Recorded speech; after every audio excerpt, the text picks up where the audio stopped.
తెలంగాణ రాష్ట్రంలో ధరణి ఫీజులకు సంబంధించి ధరణి కొత్త వెబ్సైట్ వచ్చిన తర్వాత భూమి రికార్డుల నిర్వహణ అంతా కూడా ఇక ధరణి నుంచి జరుగుతుంది. వ్యవసాయ భూములకు సంబంధించి, వ్యవసాయేతర భూములకు సంబంధించి ఇంకా కోర్టులో వివాదం ఉంది. ఈ నేపథ్యంలో మ్యుటేషన్కి రిజిస్ట్రేషన్కి సంబంధించి అదేవిధంగా నాలా ఫీజులకు సంబంధించిన రేట్లని నిర్ధారణ చేస్తూ ప్రభుత్వం ఒక జీవో జారీ చేసింది. అందులో దేనికి ఎంత ఫీజు ఉందో ఒక్కసారి మనం తెలుసుకునే ప్రయత్నం చేద్దాం. మ్యుటేషన్ విషయానికి వచ్చినట్లయితే భూమిని అంటే ఒకసారి చేతులు మారిన తర్వాత అది కొనుగోలు ద్వారా కావచ్చు, భాగ పంపకాల ద్వారా కావచ్చు, మరి ఏ విధంగా మనకి భూమి వచ్చినా సరే ఆ భూమిని మన పేరుతో రికార్డులో నమోదు చేసే ప్రక్రియనే మ్యుటేషన్ అంటారు. ఈ మ్యుటేషన్ ఫీజు కొత్తగా ప్రభుత్వం నిర్ధారణ చేసింది. ఇంతకుముందు నామినల్ ఫీజు ఉండేది, ఇప్పుడు ఆ ఫీజుని కాస్త ఎకరానికి 2,500 రూపాయలుగా నిర్ధారణ జరిగింది.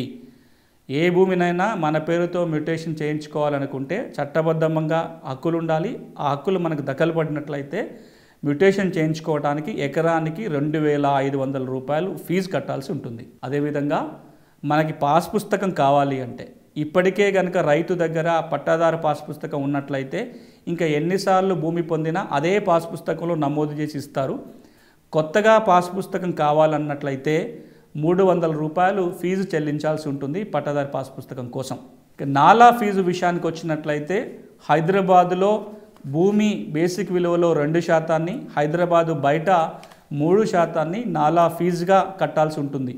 వ్యవసాయ భూమిని వ్యవసాయేతర అవసరాలకు వాడుకోవాల్సి వచ్చినట్లయితే 2% లేదా 3% ఫీజు కడితే వ్యవసాయ భూమిని వ్యవసాయేతర భూమిగా మార్చుకోవడానికి అవకాశం ఉంటుంది. ఇది మ్యుటేషను మరియు నాలా ఫీజు. ఇక స్టాంప్ డ్యూటీ రిజిస్ట్రేషన్ ఫీజు విషయానికి వచ్చినట్లయితే రకరకాల డాక్యుమెంట్లకి వేరువేరుగా stamp duty, transfer duty, registration ఫీజుని నిర్ధారణ చేస్తూ ప్రభుత్వం ఒక జీవో జారీ చేసింది. దాని ప్రకారం మీరు ఇక్కడ ఏదైతే చూస్తున్నారో ఇవి ఇప్పుడు కొత్తగా ఉన్న stamp duty, registration fee, transfer duty యొక్క వివరాలు ఈ స్క్రీన్ మీద మీకు ఏవైతే కనపడుతున్నాయో 1%, 2% ఈ పక్కన కనపడుతుంది. ఇదంతా స్టాంప్ డ్యూటీ. ఆ లాస్ట్లో మీకు కనపడుతున్నదే రిజిస్ట్రేషన్ ఫీ యొక్క వివరాలు.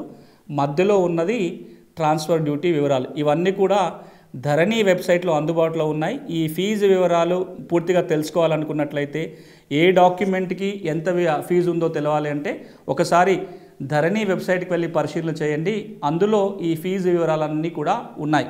ఇది తెలంగాణలో వచ్చిన ఫీజు మార్పులు, వాటి వివరాలు.